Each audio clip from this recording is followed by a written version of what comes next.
কথা বুঝতে পারছেন? অর্থাৎ আপনার বুঝতে হবে যে কোনো জিনিসের পজিটিভ আর নেগেটিভ যদি থাকে, এখন দেখেন ক্যাপাসিটর কিন্তু পজিটিভই থাকে, কিন্তু আপনি গজ-গজার সূত্র শিখে গেছেন ক্যাপাসিটর প্যারালাল থাকে দাও বাবা শর্ট, কিন্তু আসলে কি তাই না। অর্থাৎ আপনার এখানে বুঝতে হবে যে আমার এই কম্পোনেন্টের এক সাইডে পজিটিভ এক সাইডে নেগেটিভ আছে কি নেই, যদি থাকে তাহলে বুঝবেন যে এটা শর্ট হওয়ার সম্ভাবনা আছে, আর যদি না থাকে তাহলে না। কথা বুঝতে পারছেন? সেটা হোক যে কোনো কম্পোনেন্ট। এমনও হতে পারে নতুন কোনো কম্পোনেন্ট আবিষ্কার করলো, যেটা যখন আপনি ইঞ্জিনিয়ারিং সেন্টার থেকে চলে গেলেন, কিন্তু দেখা গেছে সেই কম্পোনেন্টটা প্যারালালে দিয়ে দিয়েছে।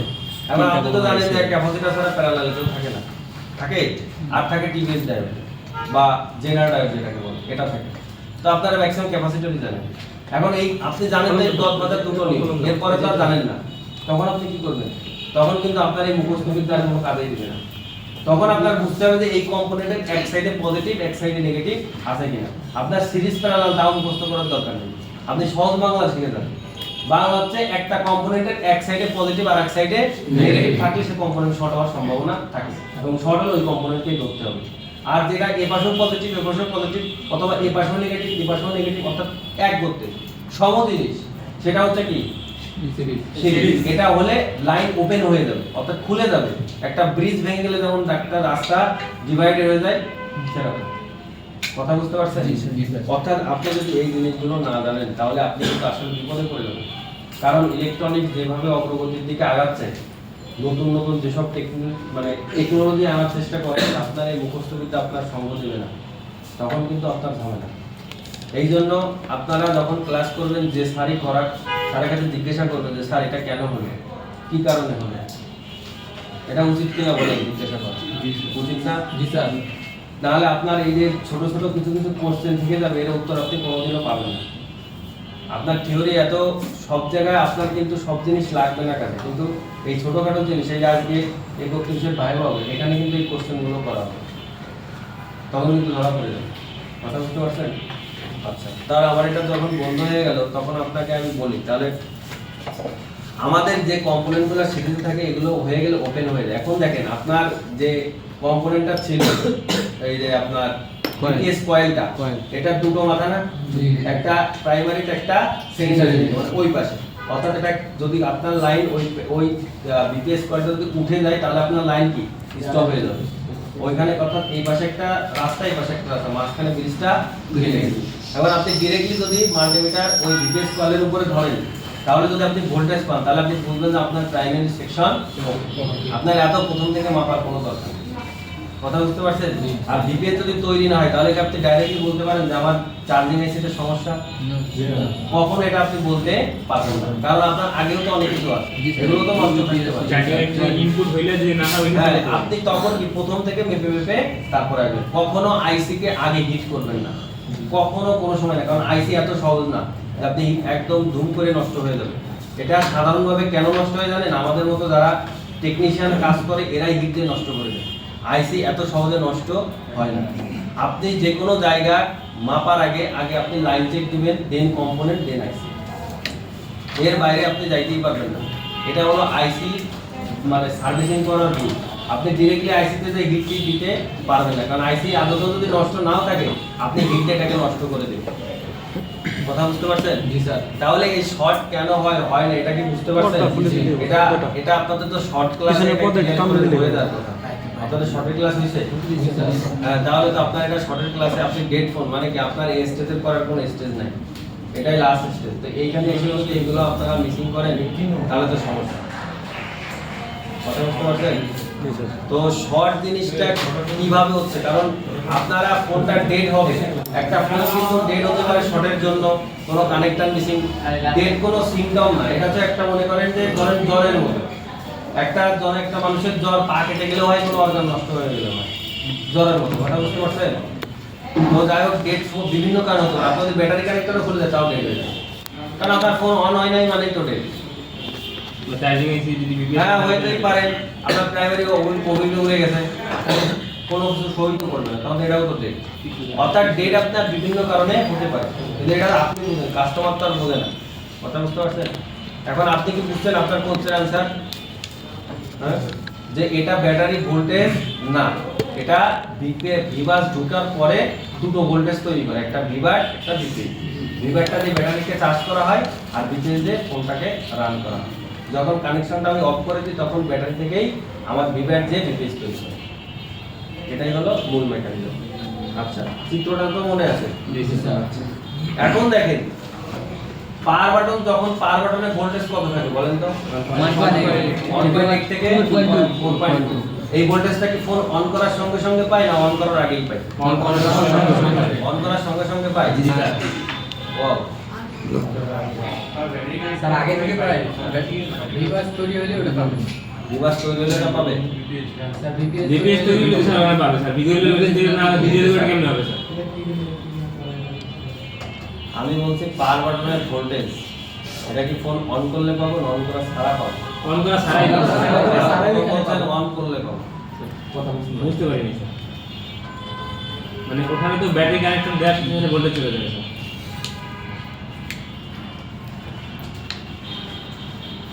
আচ্ছা শোনেন, আমি যখন ভিভাস কানেক্ট করলাম, কথা বলেন, ভিভাস কানেক্ট করার সঙ্গে সঙ্গে কিন্তু ভিপেজ তৈরি হয়ে যায়। হ্যাঁ স্যার। জানেন? হ্যাঁ স্যার। এর জন্য ফোন অন করা লাগে না। এখন আমি যখন কানেক্টটা করছি অটোমেটিক ভাবে ভোল্টেজটা পাওয়ার বাটনে চলে যায়, কারণ পাওয়ার বাটনে যদি ফোন অন করার আগে ভোল্টেজ না যেত আপনি কোনোভাবেই ফোনটাকে রান করতে পারতেন না। কারণ আপনি যখন পাওয়ার বাটনটা চাপ দেন তখন ওইখানে কি হয়, গ্রাউন্ডের সাথে একটা ধাক্কা মারে, পালস ক্রিয়েট হয়।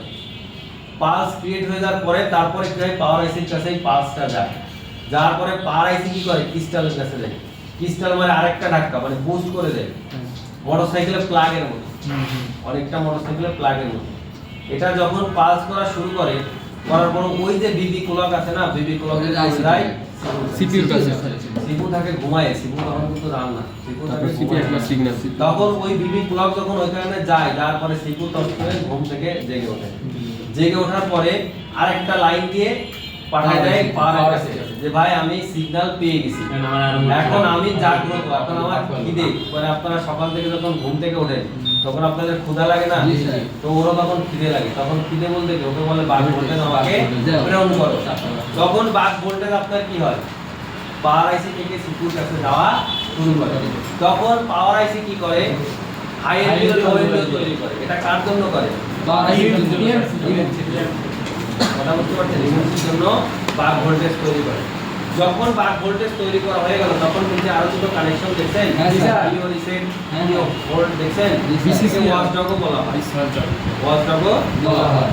তো ওটা যখন সিগন্যালটা চলে যায় তখন পাওয়ার আইসি কে সিপিইউ বলে যে পিএস ভোল্টেজ সিগন্যাল পাঠায় যে ভাই তোর কর্তৃত্ব এখন শেষ, এখন তোকে যেভাবে নাচাবো তুই সেভাবে নাচাবি। অর্থাৎ তখন পাওয়ার আইসির আর কোনো কর্তৃত্ব থাকে না, তখন অ্যাক্সেস কার কাছে চলে যায়, সিপিইউর কাছে। সিপিইউ তখন যাকে ভোল্টেজ দিতে বলে আপনার তাকে ভোল্টেজ দিতে হবে। সিপিইউর অর্ডার ছাড়া পাওয়ার আইসির বাপেরও ক্ষমতা নেই কাউকে ভোল্টেজ দেওয়া। তখন পাওয়ার আইসি কে অর্ডার করে তুই এবার ইএনসি কে ভোল্টেজ দেওয়া শুরু কর। তখন ইএনসি কে ভোল্টেজ দেয় এবং ম্যাডাম একটু এয়ার ফ্রেশনার জুস দিন, গ্রাফিক্স কে দেয়, যা তার দেওয়া দরকার তাকে তাকে ভোল্টেজ দেয়। কথা বুঝতে পারছেন? স্যার ওয়াচডগের উপরে একটা দুটো লাইন লিখে একটা দিয়ে এই ওয়াচডগের একটা পাওয়ার আইসি থেকে যায় আর একটা সিপিইউ থেকে যায়। এটা বানান দিয়ে মানে ওখানে যায় সিগন্যাল দেয়, ওটা ভোল্টেজ সিগন্যাল। সিপিইউ ওয়াচডগ আর সিপিইউ ওয়াচডগ দিয়ে কমান্ড দেয় যে আমি এখন পাইছি, এখন তুই চুপ করবে কেন? ধরার কোনো কাজ করা লাগবে না, তোরে যা কমান্ড দিব।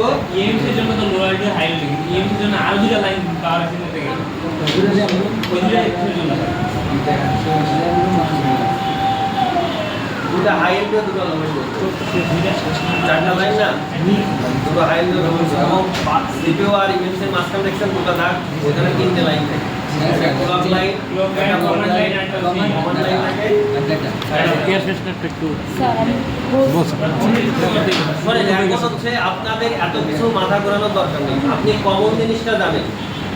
কমন জিনিস না জানলে সমস্যা, আপনারা কমন জিনিসটাই জানতে চাচ্ছেন। এখন দেখেন আমি যদি এটা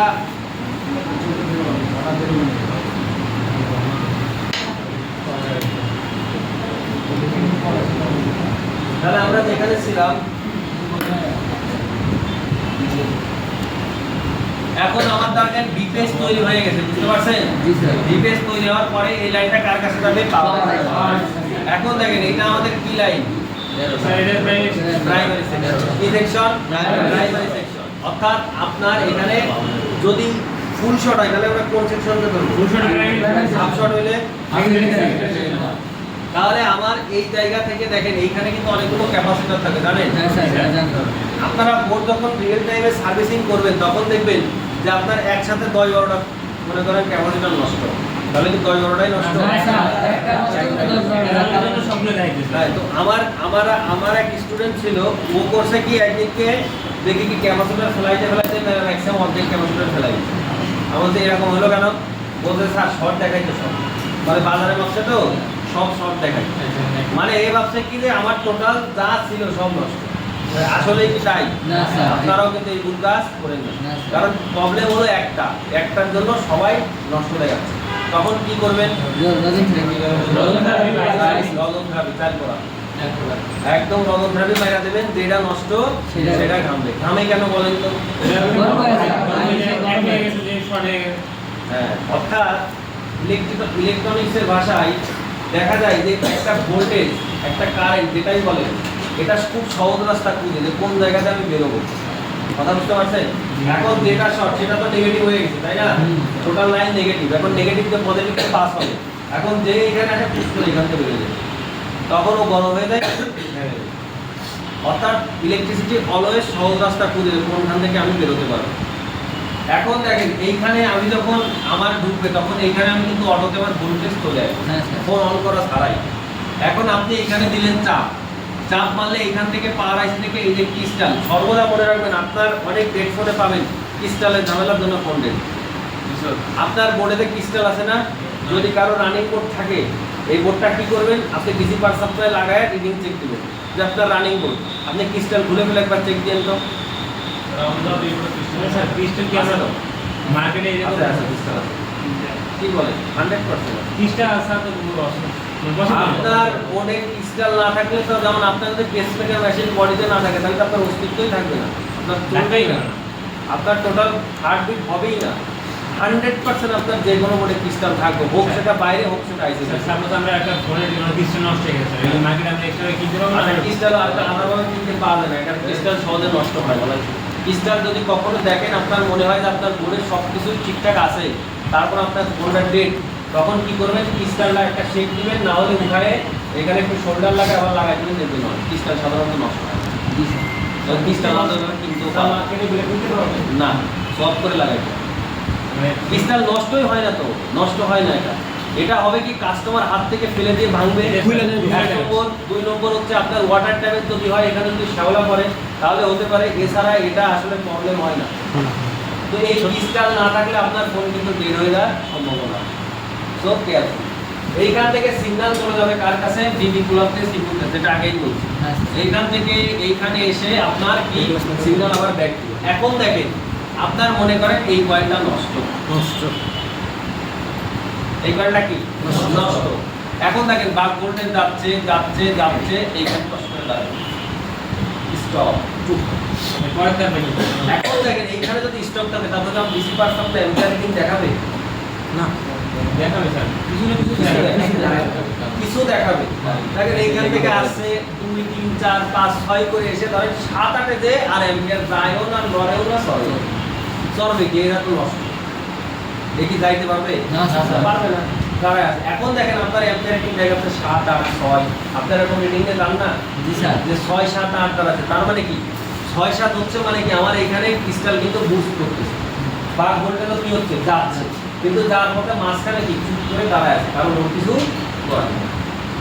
স্যার আমরা যদি কথা বুঝতে পারছেন মানে কি বলতে জি স্যার এখন এই সিকোয়েন্স ছাড়া বলেন আপনি বুঝবেন কি আপনার এখানে হাজার হাজার তার মনে রাখতে পারবেন আপনি মিডিয়াটেকে বললাম তো মিডিয়াটেকের আইসির জন্য একরকম রুলস যে এত থেকে এত রিডিং আসলে এই হয়ে গেল মুখস্থ কর এবং স্ন্যাপড্রাগনের জন্য একরকম এবং স্ন্যাপড্রাগনের মডেল বেঁধে রাখতে কয়টা মনে রাখতে সম্ভব এটা এবং সারনে একটা শার্ট করানো দেন ওই এক শার্ট করে আপনার মাথা ঘোরাবে একটা শার্ট দেখাও মিডিয়াটেকের এটা আমরা তৈরি করছি এটা করলে দেখবেন আপনার নিজেরই মাথা ঘোরাবে তখন আপনার এটা মনে পড়বে এখন দেখেন আপনি এটা তখন সলভ করবেন দেখেন এখানে বাক ভোল্টেজ আমার যাচ্ছে হাই লোড তৈরি করছে, অর্থাৎ আপনার অলরেডি কিন্তু সিপুর ভিতরে কারেন্ট চলে গেছে, তখন 12, 13, 14, 15, 16, 17 উঠতেছে।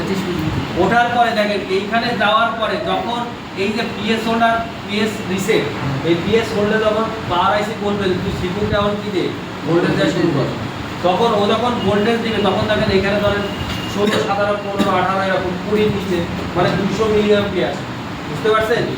এরকম যখন আসবে তখন দেখা যাবে কি যে আপনার ধরেন ইমেন্সিটাই নষ্ট, কি ইমেন্সিটাই নষ্ট, হেলথ খারাপ হয়ে গেছে। এখন এ যখন ভোল্টেজ দিতে যাচ্ছে তখন এই ভোল্টেজ আর দিচ্ছে না, নিবে যেটা নিজেই নষ্ট, তখন বিদ্যুৎ করে আমার দাঁড়ায় থাকতো। পাওয়ার বাটন ছেড়ে দিলে স্টপ রিডিং দাঁড়ায় আছে, ধরেন আপনার যেরকম আসে না যে 13, 14 বসে দাঁড়ায় আছে, নড়েও না সরেও না, পাওয়ার বাটন ছাড়লেও কিছু হয় না, দাঁড়ায় আছে। তার মানে কি পাওয়ার আইসি, মানে পাওয়ার আইসি সিপিউ কমান্ড অনুসারে একে ভোল্টেজ দিচ্ছে, কিন্তু ইমেন্সি নিচ্ছে না। তাহলে অ্যাম্পিয়ার রিডিং কি আসবে? বলদিন না আগায় অ্যাম্পিয়ার রিডিং আসবে না, দাঁড়ায় থাকবে। তখন আমরা কি করি, আমরা তখন বলি আপনি ড্রাইভ দিয়ে চেক করেন, ড্রাইভার চেক, ডিভাইস ম্যানেজারকে ড্রাইভার চেক দেন যে আমার সিপিউটা পোর্ট পাচ্ছে কি পাচ্ছে না। যদি পোর্ট পেয়ে যায় আপনি 100-এ 100, মানে 100 করে শিওর থাকেন আপনার ইমেন্সি হয় নষ্ট হয়ে গেছে না হেল্প পাবে। এরও দেখেন নিয়ম আছে, কি করবেন, একটা ফ্ল্যাশ দিয়ে দেন। এখন দেখেন ফ্ল্যাশ ফাইল থাকে কার কাছে, এখন ফ্ল্যাশ ফাইল আপনি ঢুকতে যাচ্ছেন নিচ্ছে না, তার মানে এমনি বেরিয়ে এটা তো নিজেই নষ্ট, তোমার ড্যাম শিওর এটা নিচ্ছে না। তবে এত দূর যাওয়া লাগে না, আপনি সিপিইউ যখন আমার পোর্ট পেয়ে যায় তখন বোঝা যায় এটাই হচ্ছে। এখন দেখেন আরেকটা জিনিস, আপনি পাওয়ার বাটন দিয়েছেন চাপ, যাওয়ার পরে সিপিইউর কাছে গিয়েছে, যাওয়ার পরে এখান থেকে পাক ভোল্টেজ, এখান থেকে এসে এই voltage, LDO voltage, hydro voltage এখানে ঢুকতেছে। এখন আপনার রিডিং 17, 16 পাওয়ার বাটন ধরে রাখছেন, কিন্তু পাওয়ার 15, 16, 17, 18, 20 এরকম আসতেছে, এসে যেই সাইডে দিচ্ছেন টস করে অন করবে। পাওয়ার বাটন চাপ দিলে ওঠে, যেই ছেড়ে দেন আবার চলে যাবে। মনে করেন পাওয়ার বাটন চাপ দিয়েছেন 14, 24, 25, 26 এরকম চলে আসছে, আবার যেই ছেড়ে দিচ্ছেন আবার ডাউন হয়ে যাচ্ছে। কেন? কারণ দেখেন আপনার এই যে রিডিংটা, স্টপ রিডিং কার কাছে থাকে, সিপিইউর কাছে।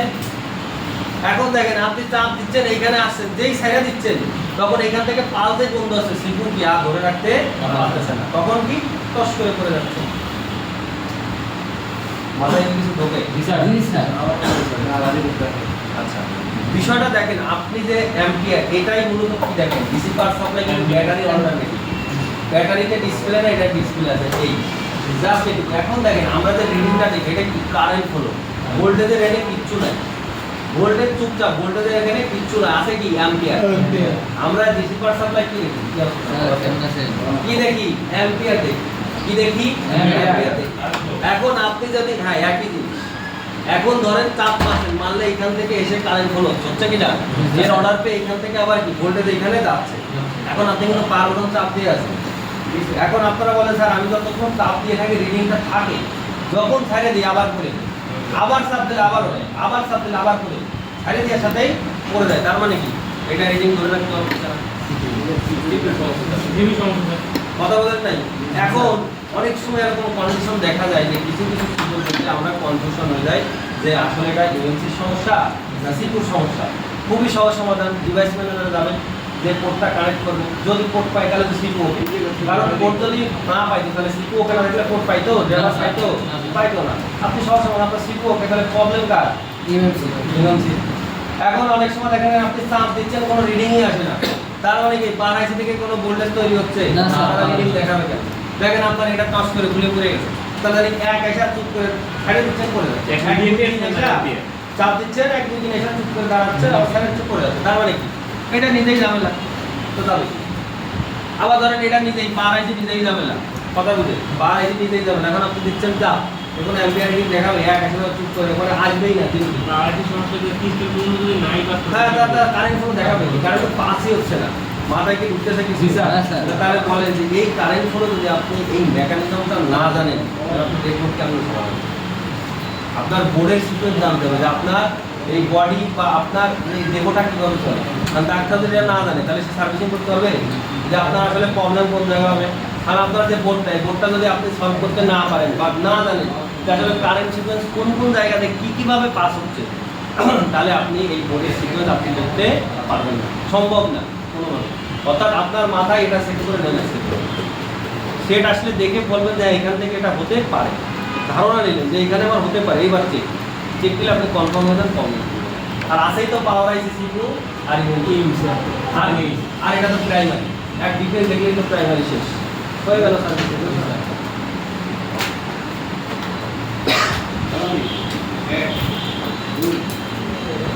আজ যা স্যার দেখুন তো